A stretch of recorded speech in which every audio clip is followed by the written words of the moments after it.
अस्सलाम वालेकुम जी students, how are you all. हमारा आज का लेक्चर है एक और बायोलॉजिकल मॉलिक्यूल्स का। इसमें हम प्रोटीन को डिस्कस करेंगे। तो बच्चों, प्रोटीन्स हमारे पास हमने पिछले लेक्चर में कार्बोहाइड्रेट्स को डिस्कस किया। हमने कहा था कि उसमें हमारे पास कार्बन, हाइड्रोजन और ऑक्सीजन प्रेजेंट होते हैं। प्रोटीन्स में हमारे पास एडिशनल एक फंक्शनल ग्रुप होता है, या फिर हम इसको बोल सकते हैं कि एडिशनल एक एलिमेंट प्रेजेंट होता है जिसको हम नाइट्रोजन कहते हैं। ठीक है, तो ये हमारे पास क्या करता है, this is the basic element. हमारे पास अक्सर एक एमसीक्यू आता है कि हमारे पास बेसिक एलिमेंट क्या है, तो ये हमारे पास जो नाइट्रोजन है ये हमारे पास एक बेसिक एलिमेंट होता है प्रोटीन के अंदर। अच्छा, जो प्रोटीन्स होते हैं इनके मोनोमर्स को, या इनको हम अगर बोले, इनके जो सिंगल यूनिट होता है उसको हम अमाइनो एसिड बोलते हैं। ठीक है, और जब दो अमाइनो एसिड्स के दरमियान एक बॉन्ड फॉर्म होता है उसको हम लोग डाईपेप्टाइड बॉन्ड बोलते हैं। ठीक है, और अगर ये more than two amino acids के दरमियान हो तो हम इसको पॉलीपेप्टाइड बॉन्ड या फिर पॉलीपेप्टाइड चेन भी बोलते हैं। ठीक हो गया। अमाइनो एसिड्स का स्ट्रक्चर देखते चले तो हम लोगों को यहाँ पे नजर आता है इस तरह का कुछ स्ट्रक्चर। ये अमाइनो एसिड का स्ट्रक्चर है जिसमें हमें यहाँ पे सी टर्मिनल, ठीक है, आप यहाँ पे देख सकते हैं ये कार्बोक्सिलिक जो है ग्रुप है, यहाँ पे सी डबल ओ बॉन्ड के साथ, यानी और फिर OH ग्रुप है। ठीक है, उसके बाद हमारे पास ये आ जाता है अल्फा कार्बन, और ये रेडिकल है। आप यहाँ पे कोई भी ग्रुप ऐड कर सकते हैं। ये चेन जो है ये यहाँ से जो है इंक्रीज करती है। ठीक है, और उसके बाद यहाँ पे हमारे पास आ जाते हैं एन टर्मिनल्स इसके। ठीक है, ये एन टर्मिनल्स जो हैं, बेसिकली जब हम लोग किसी और अमाइनो एसिड का ग्रुप लेते हैं तो उसमें यहाँ पर जो दूसरा अमाइनो एसिड होता है उसका OH और यहाँ से एक H जो है ये बॉन्ड बनाते हैं मिलके, और H2O जो है उसको रिमूव कर देता है। ठीक है, और H2O के रिमूवल के बाद जो इसके और इस नाइट्रोजन के दरमियानी कार्बन और नाइट्रोजन, एक अमाइनो एसिड के कार्बन और दूसरे अमाइनो एसिड के नाइट्रोजन के दरमियान जो बॉन्ड बनता है उसको हम लोग पेप्टाइड बॉन्ड बोलते हैं। यही बात यहीं पे लिखी हुई है, आपको इसमें गो थ्रू करेंगे तो आपको समझ आ जाएगी अच्छे से। मोर ओवर, अब अगर हम देखते चले तो हमारे पास टाइप्स आ जाती हैं। There are like different types of amino acids या प्रोटीन्स जिसको हम बोल सकते हैं। टोटल हमारे पास जो है 170 प्रेजेंट होते हैं।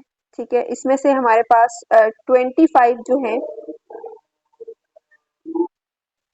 तो 170 में से 25 जो होते हैं ये हमारी बॉडी जो है बेसिकली प्रोड्यूस कर सकती है, यानी इसमें अगर हम अमाउंट देखें तो बॉडी की रिक्वायरमेंट के हिसाब से। अब इसमें से भी 20 जो है ये हमारी बॉडी को रिक्वायर्ड होते हैं। अब इसमें अगर हम देखें तो इसमें हमारे पास कुछ नॉन एसेंशियल होते हैं और कुछ एसेंशियल प्रोटीन्स होते हैं। एसेंशियल प्रोटीन्स वो होते हैं जो हमारी बॉडी को चाहिए होते हैं। ठीक है, और इसके अलावा जो हमारी बॉडी जो है एसेंशियल प्रोटीन्स को नहीं प्रोड्यूस कर पाती तो वो हम बाहर से इनटेक करते हैं, यानी जो हम फूड खाते हैं उसमें वो प्रोटीन्स प्रेजेंट होते हैं। लेकिन नॉन एसेंशियल वो होते हैं जो हमारी बॉडी प्रोड्यूस कर सकती है, अगर वो हमारी डाइट में ना भी हो तो हमारी बॉडी उनको प्रोड्यूस कर सकती है। ठीक है, तो इस तरह के हम प्रोटीन्स को भी डिस्कस करते हैं। अच्छा, ग्लाइसिन जो है ये हमारे पास सबसे स्मॉलेस्ट जो है ये प्रोटीन है, अमाइनो एसिड है। ठीक है, अब आपने एक चीज याद रखनी है कि जब हम लोग डाइपेप्टाइड और पॉलीपेप्टाइड की बात करते हैं, आपको मैंने ऊपर बताया कि जब हमारे पास, आप यहाँ पे आप देख सकते हैं इस इक्वेशन में, आप देखें इस इक्वेशन में हमारे पास ये क्लियरली गिवन है कि जो हमारे पास यहाँ से OH और दूसरे अमाइनो एसिड के जो NH ग्रुप है, यानी NH2 ग्रुप है, अमाइनो ग्रुप है, यहाँ पर इसका H और OH मिलके H2O बनाते हैं, और जब ये वाला बॉन्ड बन जाता है, यानी ये जो हमारे पास इस कार्बन का और इस नाइट्रोजन का बॉन्ड बनता है, तो इसको हम लोग बोलते हैं पेप्टाइड बॉन्ड। ठीक है, अब डाईपेप्टाइड का आपको मैंने बताया दो अमाइनो एसिड्स के दरमियान होगा तो वो डाईपेप्टाइड होगा, और अगर वो more than two amino acids के दरमियान होगा तो उसको हम पॉलीपेप्टाइड बोलेंगे। ठीक है, ऐसे ही अगर हम देखें अगर वो 3 अमाइनो एसिड्स के दरमियान है तो वो ट्राईपेप्टाइड होगा। ठीक हो गया, तो आपने इस चीज में कंफ्यूज नहीं करना। अब आप लोगों को पता है कि dipeptide and polypeptide are formed by the condensation of amino acid on ribosomes under the instruction of mRNA। ठीक है, ये बॉन्ड्स किस प्रोसेस के थ्रू बनते हैं, ये बॉन्ड्स बनते हैं ट्रांसलेशन के प्रोसेस के थ्रू। ठीक है, तो DNA जो है वो RNA को मैसेज करता है, मैसेंजर RNA को, कि आपने अमाइनो एसिड का सीक्वेंस ये रखना है, तो उसके बाद जाके एक सीक्वेंस में बॉन्ड्स बनते हैं। ठीक हो गया। अब हम कुछ स्ट्रक्चरल प्रोटीन्स की बात करते हैं।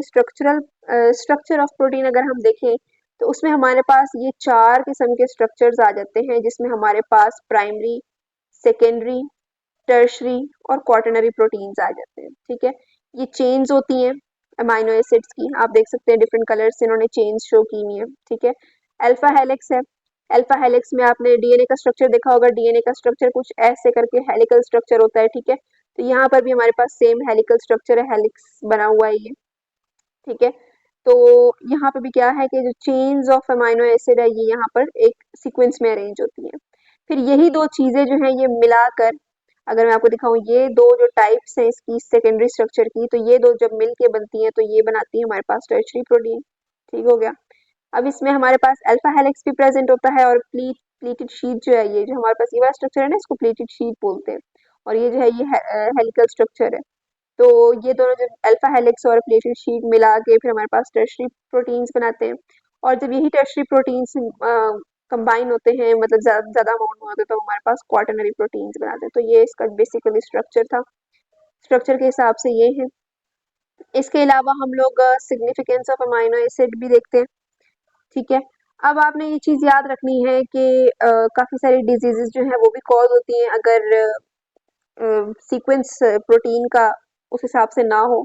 यानी यहाँ पर हमारे पास कुछ प्रोटीन्स गिवन है, अगर उसका सीक्वेंस जो है वो चेंज हो जाए तो फिर हमारे पास किस किस्म की बीमारियां होती हैं, तो वो हम आगे डिस्कस करेंगे इंशाल्लाह। जब हम लोग डिसऑर्डर्स पढ़ेंगे तो उसमें हम लोग इसको डिटेल से डिस्कस करेंगे। अभी फिलहाल हम जनरल ओवरव्यू दे रहे हैं इसका। तो हमारे पास अब टाइप्स ऑफ प्रोटीन में आ जाती हैं दो किस्म की टाइप्स, फाइब्रस प्रोटीन और ग्लोबुलर प्रोटीन। ठीक है, इसमें एग्जांपल्स आ जाती हैं जितनी भी हमारे पास स्ट्रक्चर बनाने में हेल्प करती हैं उनको हम बोलते हैं ये फाइब्रस प्रोटीन। कोलेजन हो गया या फिर फाइब्रिनोजन, म्योसिन, एक्टिन, केराटिन, ये करके ना। और जितने भी हमारे पास फंक्शनिंग प्रोटीन्स होती हैं जैसे ये एंजाइम्स हैं, हार्मोन्स हैं, एंटीबॉडीज हैं, ठीक है, ये हमारे पास क्या करते हैं, ये ग्लोबुलर प्रोटीन्स होती हैं।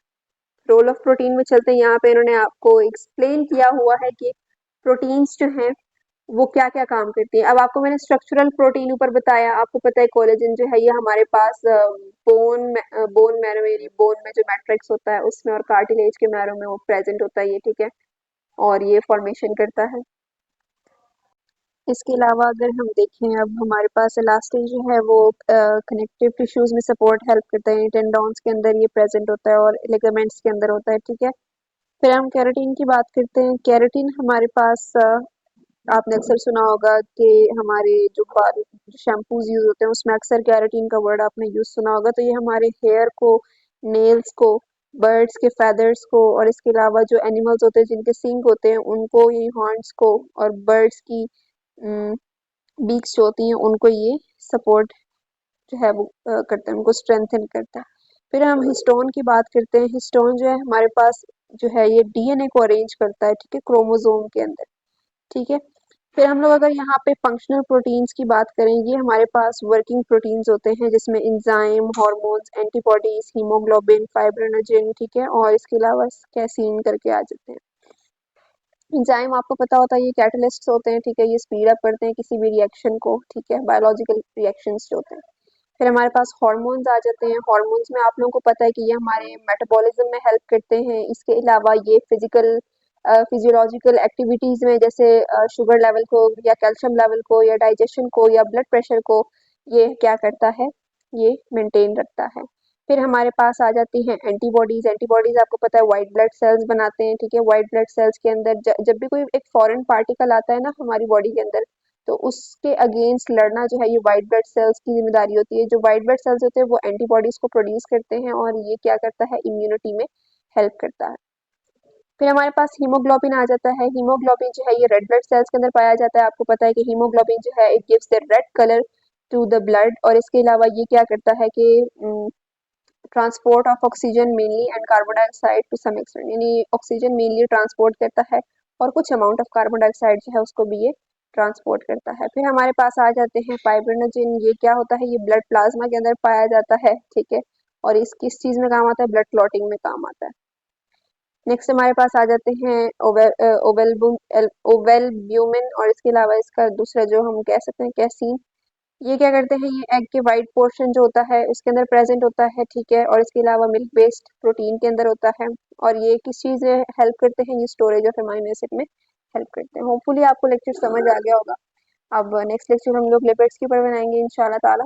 Thank you so much for watching. अल्लाह हाफिज़।